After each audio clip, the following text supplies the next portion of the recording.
Hello ಸ್ನೇಹಿತರೆ, power star Puneeth Rajkumar ಮತ್ತು D boss Darshan ಫ್ಯಾನ್ಸ್ಗಳ ಮಧ್ಯೆ ಯಾವುದೂ ಕೂಡ ಸರಿಯಿಲ್ಲ ಎಂಬುದು ಸಾಬೀತಾಗಿದೆ.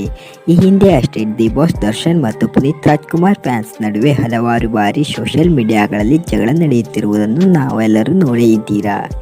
ಈ ಕೆಲ ಹಿಂದೆ ಅಷ್ಟೇ ಡಿ ಬಾಸ್ ದರ್ಶನ್ ಅವರ ಹೆಸರಲ್ಲಿ ಫೇಕ್ ಅಕೌಂಟ್ ಮಾಡಿದ ವ್ಯಕ್ತಿಯೊಬ್ಬ ಅಶ್ವಿನಿ ಪುನೀತ್ ರಾಜ್ಕುಮಾರ್ ಅವರಿಗೆ ಹಲವಾರು ಅವಾಚ್ಯ ಶಬ್ದಗಳಿಂದ ಬೈದಿದ್ದು, ಖಾಸಗಿ ಕಾರ್ಯಕ್ರಮವೊಂದಕ್ಕೆ ಭೇಟಿ ನೀಡಿದ್ದ ಅಶ್ವಿನಿ ಪುನೀತ್ ರಾಜ್ಕುಮಾರ್ ಅವರಿಗೆ ತುಂಬಾನೇ ಅವಾಚ್ಯ ಹೇಳಿಕೆ ನೀಡಿದ್ದ. ಇದರ ಬೆನ್ನಲ್ಲೇ ಪುನೀತ್ ರಾಜ್ಕುಮಾರ್ ಅಭಿಮಾನಿಗಳು ಈ ಪೋಸ್ಟ್ನ ವಿರುದ್ಧ ಪೊಲೀಸ್ ಕಂಪ್ಲೇಂಟ್ ಕೊಟ್ಟಿದ್ದು, ಪೊಲೀಸರು ಆ ವ್ಯಕ್ತಿಯನ್ನು ಹುಡುಕಾಟ ನಡೆಸುತ್ತಿದ್ದಾರೆ. ಅಷ್ಟರಲ್ಲೇ ಇನ್ನೊಬ್ಬ ದರ್ಶನ್ ಮತ್ತು ತೂಗುದೀಪ ಕುಟುಂಬಕ್ಕೆ ತುಂಬಾನೇ ಅವಾಚ್ಯ ಶಬ್ದಗಳಿಂದ ಬೈದಿದ್ದು, ನಟ ದರ್ಶನ್ ಅವರಿಂದ ತೂಗುದೀಪ ಕುಟುಂಬದ ಮಾನ ಮರ್ಯಾದೆ ಹಾಳಾಗುತ್ತಿದೆ.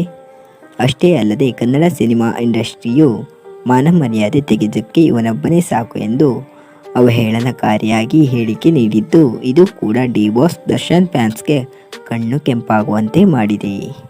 ಇವತ್ತು ಶಿವಣ್ಣ ನಕಲಿ ಅಭಿಮಾನಿಯ ಮೇಲೆ ದರ್ಶನ್ ಫ್ಯಾನ್ಸ್ FIR ಅನ್ನು ದಾಖಲೆ ಮಾಡಿದ್ದು, ಇವನಿಗೂ ಕೂಡ ಹುಡುಕಾಟ ನಡೆಯುತ್ತಿದೆ.